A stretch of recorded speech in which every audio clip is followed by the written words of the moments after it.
A lot goes into planning lessons. You have to ensure that your lesson covers the content objectives, is student-centered, preferably discovery-based, that you promote higher order skills on Bloom's taxonomy, that your instruction is differentiated. You have to teach 21st century skills, those 4C skills of communication, collaboration, critical thinking, and creativity. Your lesson must also have some academic rigor and preferably some real world application. Now tell me, how is one lesson supposed to do all that? My name is Hazel Ann Butcher, and in this video, we're going to take a practical look at a lesson plan for online learning. I'm going to share with you why I use the 5E model and why I think it's great for technology-infused teaching and learning. So let's jump right in. What exactly is the 5E model? The 5E model is a constructivist instructional model made up of 5 phases, each phase, of course, starting with the letter E. This model was originally created in 1987 by the Biological Sciences Curriculum Study Group, specifically for science instruction, but it has since been adopted across many academic disciplines. The 5 E's are engage, explore, explain, elaborate or extend, and evaluate. What I love most about the 5E is that the student is at the heart of learning.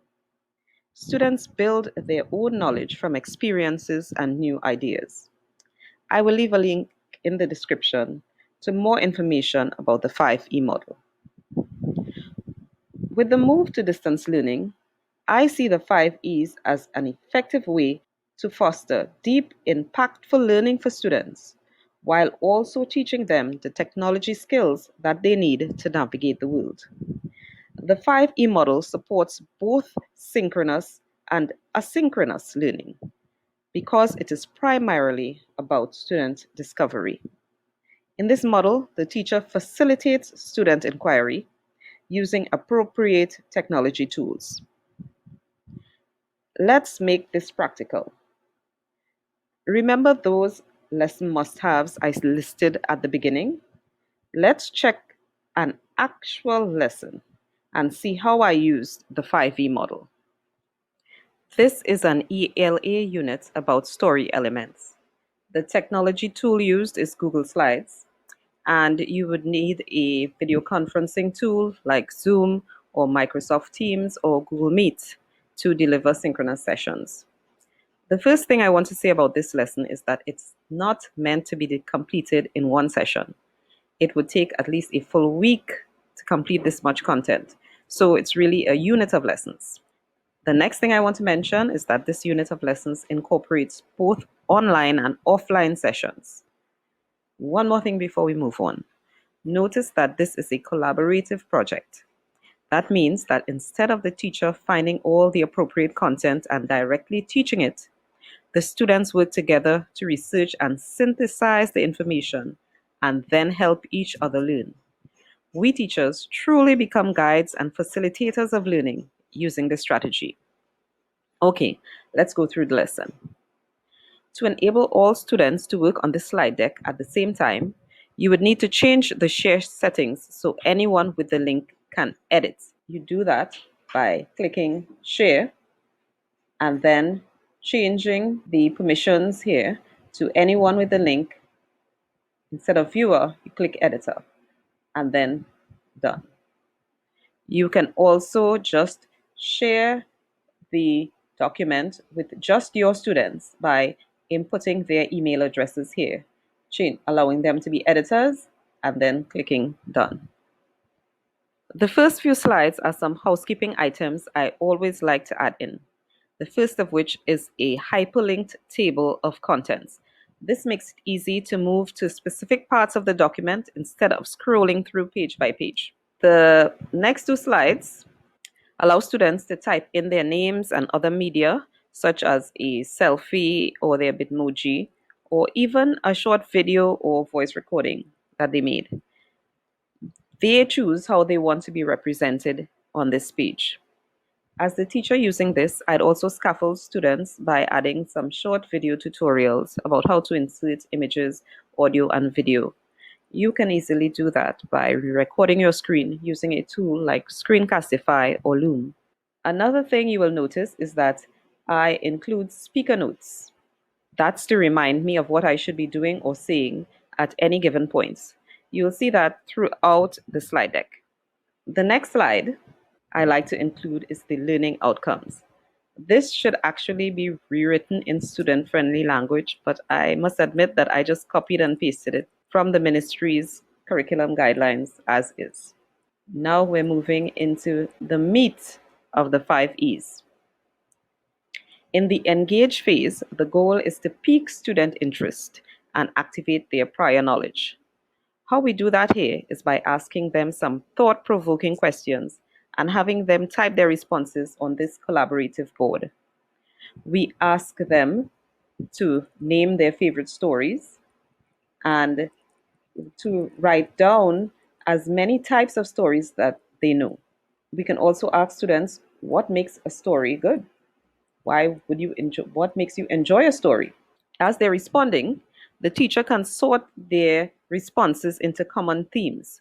As the teacher, you would also be listening out for target vocabulary and highlighting them. In this case, you would expect to hear words like character, plot, fiction, poetry, etc. For our purposes, I added a handy table to show us how this lesson, as we're moving through it, matches up with 3 guidelines that I like to follow. The first one of them, of course, is Bloom's taxonomy. The other are the 4 C's and the Universal Design for Learning principles. This activity, we would be using the skill of remembering and evaluating on Bloom's taxonomy. Of the 4 C's, we will be using collaboration, communication, and critical thinking. And for the Universal Design for Learning guidelines, we will be actually activating multiple means of engagement. The next 2 phases are explore and explain. In the explore phase, students discover new knowledge and build new understanding. And in the explain phase, they communicate what they have learned so far. So for this lesson, in those phases, we will engage in a jigsaw activity.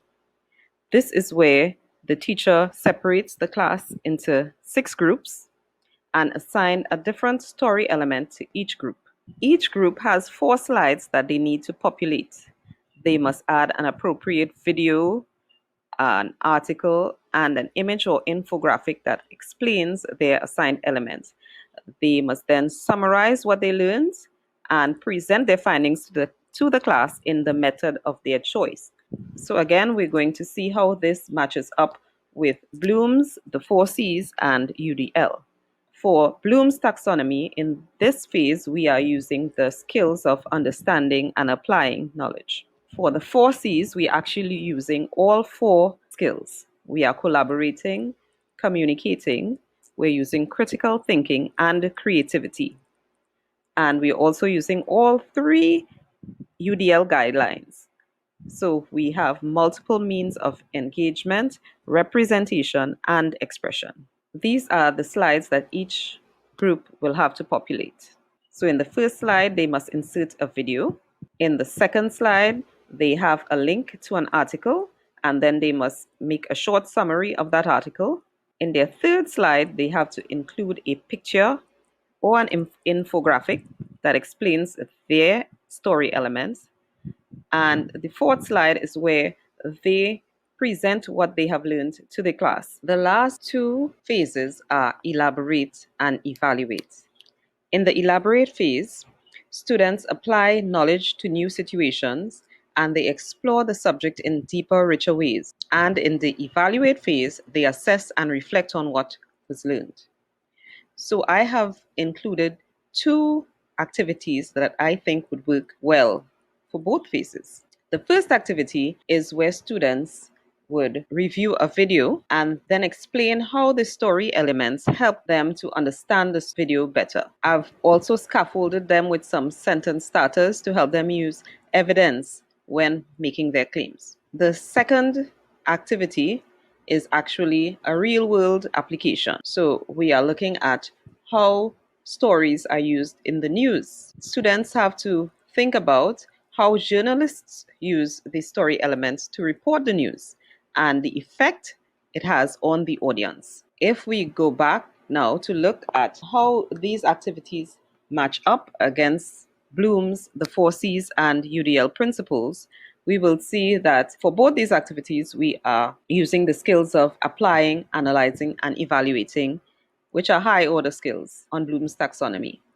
For the four C's, we are using critical thinking and we are engaging multiple means of expression with regards to the UDL guidelines. We can also require students to complete an independent project as part of this entire unit. In this case, we are asking them to show how the story elements apply to their favorite story. Under Bloom's, we will be activating the highest order skills of analyzing, evaluating, and creating. We will be using all four C's: collaboration, communication, critical thinking, and creativity. And we will be engaging all three UDL guidelines. Now, this unit can also be extended in lots of ways. Here are just a few. For narrative writing, you can talk about fractured stories, where you change one element of the story and explore how the entire story changes. You can also ask students about their own story, so you guide them into writing autobiographies. If you are a teacher in a faith-based organization and you do religious studies, you can choose a story from your sacred text and examine the different elements and then ask students to explore how it helps them to understand the story in a deeper, richer way. For history, geography, or social studies, you can examine how the story would be different if it happened in another time period or another country or another culture. As I close, I want to emphasize that in the end, it doesn't really matter which technology tool you use. There are numerous ways to accomplish the same goal. I urge you to take this new journey one step at a time. Use the tools you have and that you are comfortable with. You can always add more tech tools as you get more comfortable teaching online. Most of all, have confidence in your teaching ability. You got this. I know that this was a lot to take in, but I'm curious about what you think. Do you agree with my approach? What would you do differently? Please let me know in the comments. Also, please like this video if you found it helpful and share it with your friends. You can also subscribe to the channel to be notified when I upload more videos. I'd like to end with a heartfelt thank you to all of you for all the encouraging emails and messages that you've sent. I truly appreciate each one. I really believe that we can all get through this challenging period if we support each other. Until next time, God bless.